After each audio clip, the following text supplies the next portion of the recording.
نحمده تعالى سبحانه ونستهديه ونستغفره ونعوذ بالله من شرور أنفسنا وسيئات أعمالنا من يهده الله فلا مضل له ومن يضلل فلا هادي له. أشهد أن لا إله إلا الله ونشهد أن سيدنا محمدا عبده ورسوله.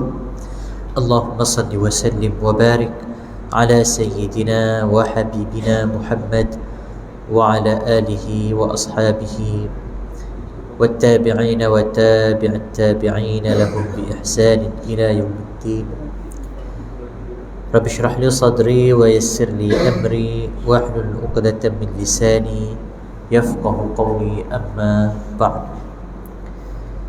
Nazir masjid balanya tuan-tuan imam, para bilal, ahli jawatan puasa, tuan-tuan muslimin sidang Jumaat yang dirahmati lagi dimuliakan. Assalamualaikum warahmatullahi wabarakatuh. Alhamdulillah, thumma alhamdulillah, kita panjatkan puja-puji dan syukur setinggi-tinggi dan sebanyak-banyaknya pada Allah Subhanahu wa ta'ala. Hari ini kita dikumpulkan pada hari yang terbaik sepanjang minggu, iaitu hari Jumaat, dalam masa yang sama bertepatan dengan para jemaah haji di Mekah yang sedang menuju ke Arafah untuk mengerjakan ibadah haji yang baginda sallallahu alaihi wasallam menyebut al-hajju Arafah. Haji itu ialah Arafah. Khutbah yang akan kita dengar hari ini bersama-sama yang dibawa oleh unit khutbah bahagian pengurusan masjid Jabatan Agama Islam Selangor juga mendatangkan dan membawa tajuk berkaitan dengan haji itu Arafah. Satu hari yang merupakan hari yang paling mulia sepanjang tahun, sehingga Allah Subhanahu wa ta'ala bersumpah dengannya. Pada hari itu juga turunnya ayat yang kita selalu dengar, al-yawma akmaltu lakum dinakum wa atmamtu alaikum ni'mati wa raditu lakumul islam dinan. Sehingga dalam hadis Bukhari dan Muslim daripada Umar meriwayatkan, datang seorang lelaki kepadanya, Yahudi. Seorang lelaki Yahudi datang kepada Umar lalu berkata, wahai Amirul Mukminin, dalam kitab kamu ada satu ayat, kalau turun kepada kami orang-orang Yahudi, kami akan menjadikan hari itu, hari turunnya ayat itu, sebagai hari raya, katanya. Lalu Umar bertanya, ayat mana? Lalu dia menjawab, ayat yang ada padanya, al-yawma akmaltu lakum dinakum, pada hari ini aku sempurnakan untuk kamu agama kamu, wa atmamtu alaikum ni'mati, dan aku sempurnakan untuk kamu nikmat, dan aku redha Islam sebagai agama. Lalu Umar menjawab, aku tahu ayat ini turun pada baginda Ar-Rasul sallallahu alaihi wasallam pada waktu apa dan hari apa dan dekat mana. Ayat itu turun pada Nabi di Arafah, ketika Nabi mengerjakan hajinya yang terakhir pada hari Jumaat. Allah. Dan hari ini hari Jumaat, hari jemaah haji berkumpul. Satu hari yang Allah Subhanahu wa ta'ala turun ke langit dunia. Hadis Aisyah daripada Muslim, tidak ada hari yang paling ramai Allah bebaskan hamba-hambanya daripada api neraka melainkan hari Arafah. Hari ini, hari Arafah, ketika jemaah haji berkumpul di sana, merupakan hari yang paling banyak Allah bebaskan hamba dia daripada api neraka Lalu Allah berfirman kepada malaikat, wahai malaikatku, lihatlah hamba-hamba. Allah turun ke langit dunia berbangga dengan para malaikat. Wahai para malaikat, lihatlah hamba-hamba dan bersaksilah, aku ampunkan mereka hari ini. Daripada Abi Ya'la meriwayatkan, ketika hampir sahaja terbenam matahari pada 9 Zulhijjah, ketika baginda mengerjakan haji, ketika saat hampirnya terbenam, Nabi berkata kepada Bilal, wahai Bilal, ansitun nas, wahai Bilal, boleh tak engkau suruh semua orang diam sekejap? Lalu Bilal dengan suaranya yang lantang, ayyuhan nas, ansitu li Rasulillah, wahai manusia, tolong diam untuk baginda sallallahu alaihi wasallam. Setelah semua manusia diam, Nabi pun bangun dan berdiri, lalu berkata, wahai manusia, Jibril telah datang kepada aku, lalu menyampaikan salam daripada Tuhanku dan berkata, semua ahlu Arafah, setiap yang berada di Arafah hari itu, diampunkan dosanya oleh Allah. Sallallahu alaihi Muhammad sallallahu alaihi wasallam. Lalu Umar bertanya, wahai Rasulullah, adakah keistimewaan ini untuk kami yang ada hari ini kerana kewujudan engkau? Adakah keistimewaan ini sebab adanya engkau bersama-sama dengan kami hari ini, lalu dapat keistimewaan ini? Lalu baginda menjawab, tidak, keistimewaan ini untuk semua yang berada di Arafah hari ini dan pada bila-bila masa sehingga hari kiamat. Ya Allah, hari ini kita di sini di Malaysia belum direzekikan dan dikurniakan tahun ini untuk mengerjakan haji, tetapi kita boleh berpuasa hari ini, boleh, dan juga esok 9 Zulhijjah, sebagaimana yang diriwayatkan oleh Muslim daripada Abi Qatadah, baginda menyebut puasa hari Arafah itu, inni ahtasibu 'ala Allah an yukaffira as-sanata allati qablah was-sanata allati ba'dah. Puasa Arafah itu aku kirakan atas Allah, ianya akan menghapuskan dosa tahun sebelumnya, tahun ini maksudnya, dan habis, dan juga tahun yang akan datang. Alhamdulillah, Allah SWT tidaklah mengharamkan ganjaran hari ini kepada kita walaupun berada di tanah air kita sendiri. Jadi insyaAllah kita puasa esok, ya, 9 Zulhijjah, puasa Arafah.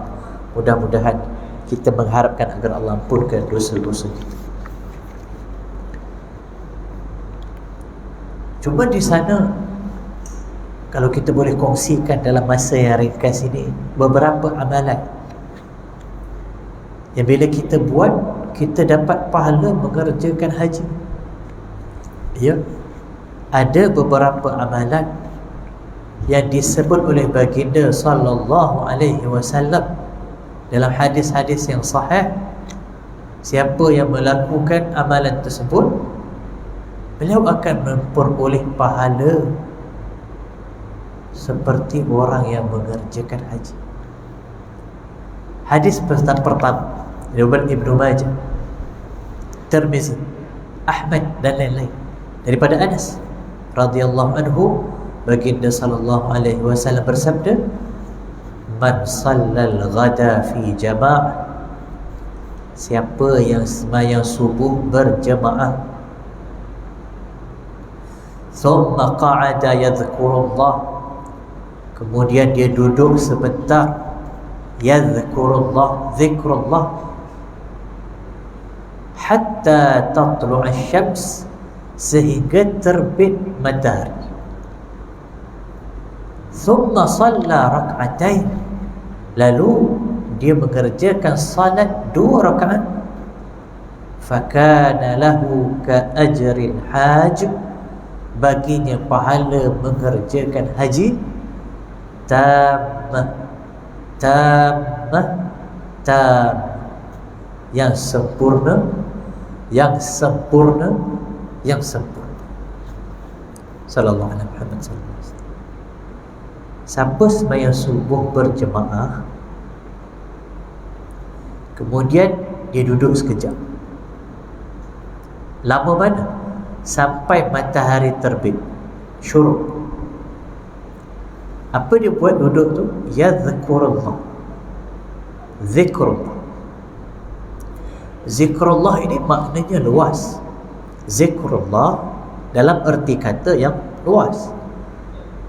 Sama ada dia duduk menyebut subhanallah, alhamdulillah, Allahu akbar, ya zikrullah, ataupun dia mendengar majlis ilmu, kerana majlis ilmu itu zikrullah. Katalah esok ada kuliah subuh, duduk sekejap dengar kuliah. Biasanya penceramah akan lajak sampai terbit matahari, biasanya begitu. Jangan balik lagi, sembahyang 2 rakaat, namanya salat sunat isyraq. Ataupun kalau kita nak lari daripada khilaf, sembahyang isyraq ni ada khilaf sikit. Ada ulama kata tak ada dan sebagainya. Kalau kita nak lari daripada khilaf, kita tunggu lagi dalam 15 minit. Katalah waktu syuruk 7-6 minit, 7-5 minit sebagai contoh. 7-5 minit waktu syuruk, tambah 15 minit, 7.20. Yang itu dah masuk waktu duha, yang mana salat sunat duha itu tak ada khilaf, sepakat. Jadi nak lari tambah lagi 15 minit, sembahyang 2 rakaat. Sembahyang apa? Sembahyang duha. Apa yang kita dapat? Antaranya, selain ganjaran majlis ilmu dan sebagainya, kita dapat pahala mengerjakan haji yang sempurna. Nabi ulang 3 kali, yang sempurna, yang sempurna. Tuan-tuan, nak dapat pahala haji sempurna untuk jemaah haji yang ada di Mekah bukan mudah. Orang ramai, bersesak, penat, ujian, macam-macam, main dengan harapnya itu ini, nak dapat pahala yang sempurna itu, Allah sebut dalam Quran, faman farada fihinnal hajja fala rafatha wala fusuq wala jidal. Sampai difardukan haji ke atasnya, yang buat haji jangan cakap tak elok, nak jaga mulut. Wala fusuq, jangan buat dosa. Wala jidal, jangan berbantah-bantah, susah. Tapi dengan ada di tanah air kita, korban datang masjid sembahyang subuh, invest masa dengan kuliah, atau tak ada kuliah, duduklah tuan-tuan, baca Quran pun zikrullah. Nak hari terbaik ni, baca Quran pun boleh, doa pun boleh, doa pun zikrullah. Ataupun buka YouTube, dengar yang ceramah, pun zikrullah, insya-Allah. Ataupun telefon tak bawa, kuliah tak ada, duduk tuan-tuan tafakkur, ini pun zikrullah. Ini ibadah besar, dia panggil ibadah tafakkur. kita kita fikir tentang nikmat yang Allah bagi pada kita, kelebihan, tengok kejadian kita, tafakkur pun zikrullah sampai matahari terbit, tambah sikit dalam 15 minit sembahyang duha, dapat pahala mengerjakan haji yang sempurna. Alangkah indahnya hari itu bila dimulakan dengan pahala mengerjakan haji yang sempurna. Dapat pahala lah tuan-tuan. Siapa yang tak pernah buat haji, janganlah esok dia sembahyang subuh kan, dia tunggu sampai matahari terbit, lepas tu dia sembahyang 2 rakaat, lepas tu dia cakap kat orang sebelah, mulai sekarang panggil aku haji. Janganlah tuan, belum haji lagi. Dapat pahala je. Dapat pahala mengerjakan haji yang sempurna. Tidak sama pahala mengerjakan haji dengan haji itu sendiri, tidak sama. Tidaklah jatuh taklif bila kita buat perkara tersebut, kita tetap kena pergi mengerjakan haji.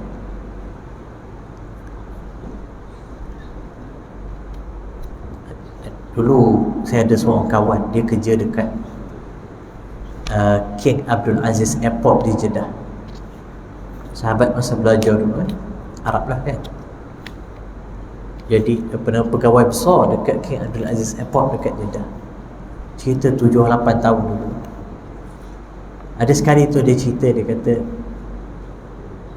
ada sekali aku menunggu ataupun aku bertugas ketika turunnya kapal terbang daripada musim haji kan, daripada negara-negara yang lain.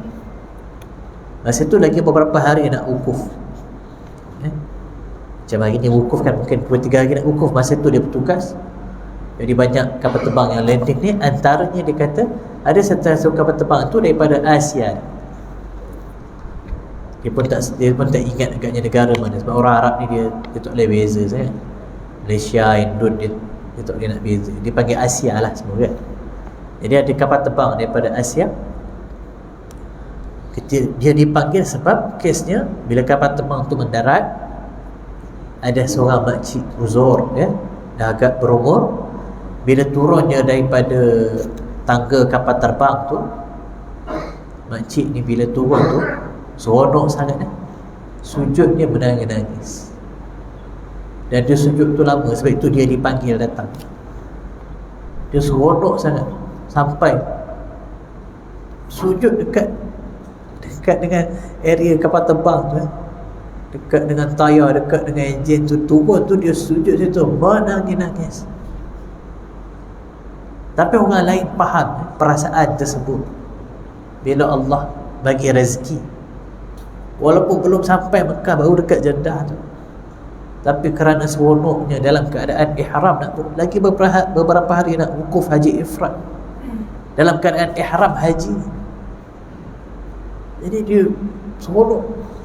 Orang lain pun macam faham, biarlah makcik ni melepaskan emosi dia. Tapi bila dah lama sangat, orang pun dah habis dah turun kapal terbang ya, aku kan nak panggil makcik ni. Rupa-rupanya bila nak angkat makcik ni, dah tak ada, dah pergi dah, meninggal dalam keadaan sujud, dalam keadaan ihram haji. Jadi memang dia tak sempat buat haji. Berarti dia ada waris dia yang kena buat badal untuk dia. Tapi mati dalam keadaan sebegitu ya, kita pun tahu dia satu husnul khatimah. Lepas tu ditanya orang dekat dalam kapal terbang sekali dengan dia tu kan, memang makcik daripada mula naik kapal terbang sampai landing tu memang menangis saja. Seronok. Katanya kumpul duit lama bertahun-tahun nak datang haji, dapat panggilan tahun itu, seronok sangat. Turun ke tangga terus sujud. Tapi akhirnya nyawanya diambil waktu itu dalam keadaan ihram haji, dan juga dalam keadaan dia bersujud pada Allah Subhanahu wa ta'ala.